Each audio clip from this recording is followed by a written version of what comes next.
actually think he was a real man. So a lot of people think that when you're an atheist, you don't think any of the Bible is true. It's not the case.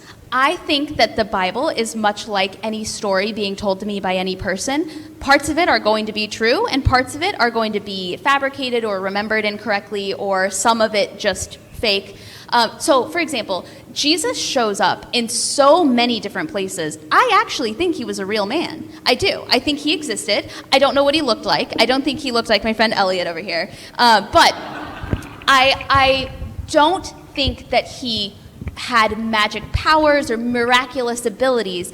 I think either he was a medicine man who was ahead of his time, where things like washing your hands literally was miraculous and saved lives. I do think that he performed what people knew to be miracles at the time, but I think if we were to be able to travel back in time and go, we would recognize a lot of what he was doing was just self-care, or was healthy, or was sanitary, and they had just never heard of those things at the time. So when he treats somebody who has leprosy and the leprosy goes away, I don't think that was a miracle. I think he literally just knew how to get rid of leprosy in a time when not a lot of people did.